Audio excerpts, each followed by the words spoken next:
Oh my gosh. Well, I'm grateful for all the beautiful books that Jerry and Esther have wrote, Lift Up by Life and Change. Hi, Abraham, and thank you for choosing me, because this is kind of a chain of what the gentleman was talking about. Since I was very young, I started working and enjoying all parts in my life, whether I was taking care of kids or cleaning houses in other countries. But now I feel like I'm stuck. I put in my escrow many things that became true, beautiful, it's delicious. And one of them is my husband. He's a wonderful man, a wonderful human being. I feel like I owe him. He doesn't know this. I owe him. I want to, help him. The economy, sometimes I'm an artist and a sculptor, and I have big dreams that I put in my escrow, but again, I feel stuck. And sometimes he's supporting the house. And not only that, my parents too, to a certain point. And the economy, again, sometimes it's like you open the how do you call the hose, and it comes in abundance, and sometimes it's just dropping, just like drops. And knowing my talents, I would like to help booming, for money, for this energy that is money. And I feel stuck. Well, you heard us talking earlier about what the feeling of stuck is. In other words, stuck is indecision, or stuck is wanting it but not having it. Stuck is appreciating my husband but feeling guilty about what I'm not doing. Yeah. In other words, stuck is always about contradictory vibration. It always is. So there are some people who aren't stuck. They're spiraling down, down, down, down, down. And there are some people who aren't stuck. They're spiraling up, up, up, up, up. In other words, you almost never hear anybody talk about being stuck when things are going really, really wrong, or when things are going really, really right. It's the contradiction of energy. Mm-hmm. And so sometimes people say, is it normal for things to get uncomfortable when I start doing this work? And we say, it is, in the sense that as you begin to get more deliberate about what you want, you have keener awareness about what's not going on. In other words, you were talking about how you found happiness taking care of children, and happiness cleaning. You were happy. And then it is a little bit like sometimes people will say to us, I was happier before I wanted this thing, because now I want this thing and I can't figure out how to have it. Now I'm uncomfortable in that. And we want you to just realize, as we've been saying again and again, that once it's in your escrow, it's a sure thing. And we think that your awareness that it's there, but your inability right now to figure out how to make it happen, how, where, when, who, those questions always make you feel more uncomfortable. Where when you think about what you want and why you want it, it always cleans up your vibration. So let's start there. I want money to flow through my art, through my creativity. Why? Now, feel the openness of that. I want my creativity to flow. Why? Well, if you say, because I love the feeling of the creativity, and I love the seeing people finding it and enjoying it and embracing it and wanting to have it in their life. Feel how there's no stuck energy there. But when you say, I want to open the spigot and I want the dollars to flow through my creativity. And we say, why? And you say, because I owe my husband, because he's taking care of me and my family. My parents.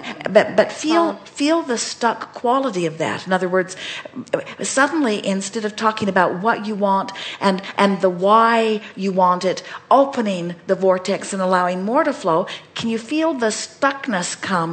Because when when you feel guilty, or when you feel that you owe someone, or when you're focused upon things not going well, even when you said the spigot is open, feel how that felt. And then when you said but the spigot is closed, feel how that feels. In other words, there are a lot of people, and you are certainly one of them, who have been trained to face reality and to be balanced in what you say. So you report the good news and you report the bad news. I love my husband, but I feel guilty. He takes care of us and my family, and he shouldn't have to do so much. The spigot is open, the spigot is closed. In other words, feel how your objectivity, your telling the truthful, factual details of your life experience is causing this tug of war within you. And all it requires really is just leaning a little more this way and no longer offering so much factual, truthful statement about the other.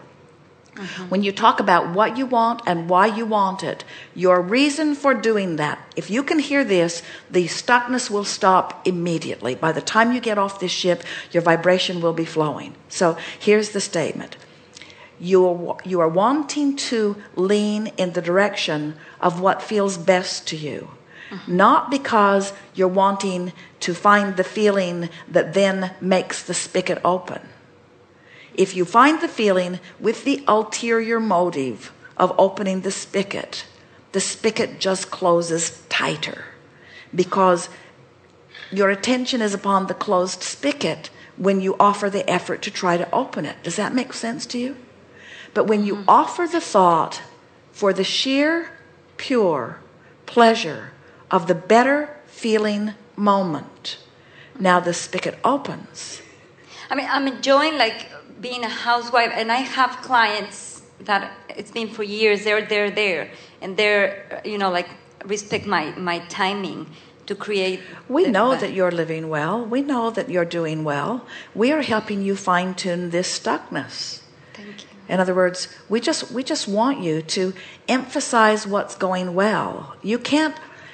Sometimes there are long-standing feelings of gratitude within people that trip them up.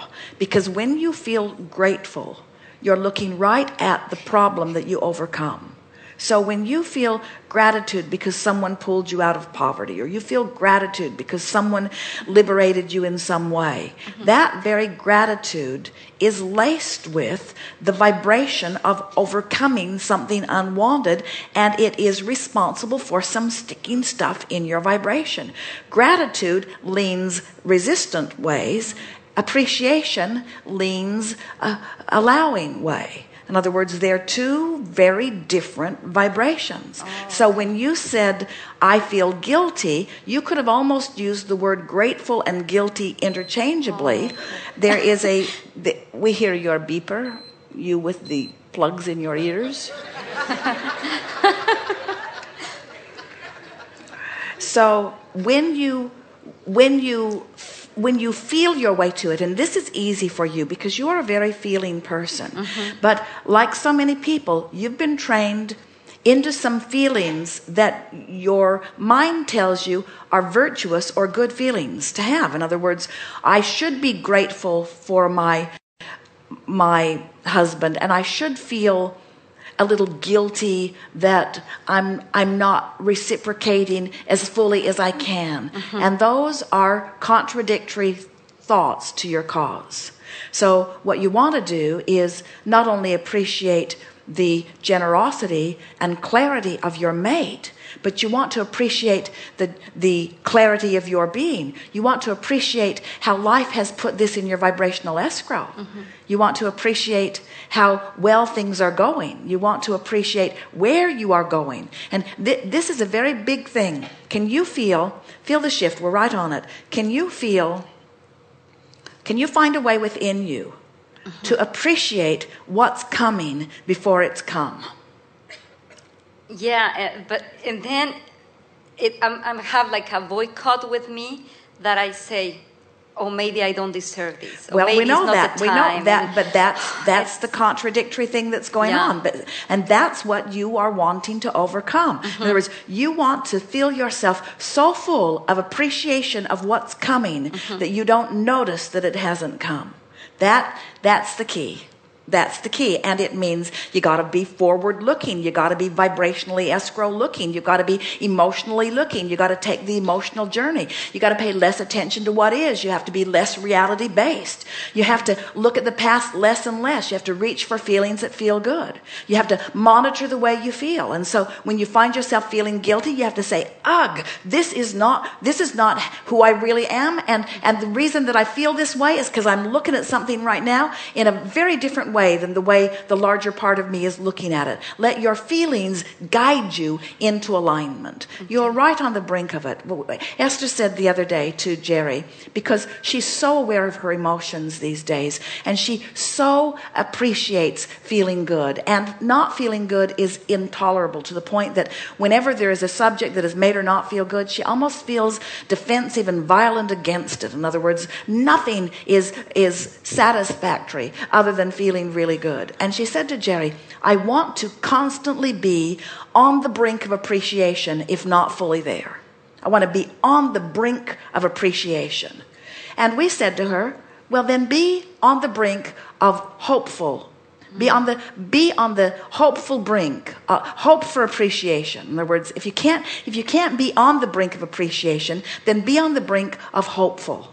And that really is a very wonderful thing to hold in your mind. I want to be hopeful about what's coming. If you can't get all the way over there to know it's coming, then be on the brink of being hopeful that it's coming. And every time you hear yourself saying something that is sort of killing the hope, don't you hear yourself yourself deliberately killing the hope? Yeah. It's like poisoning the well. It's like saying things that you could be on the brink of hope, or you could poison the well. What is it you're doing right now with these words? Whether it's about yourself or about the economy or about your husband or about anything in the world. In other words, just be on the brink of hope, and before you know it, you'll always be on the brink of appreciation, and before you know it, you'll mostly be in appreciation. And that's such a nice place to live, you see. Good time for a segment of refreshment.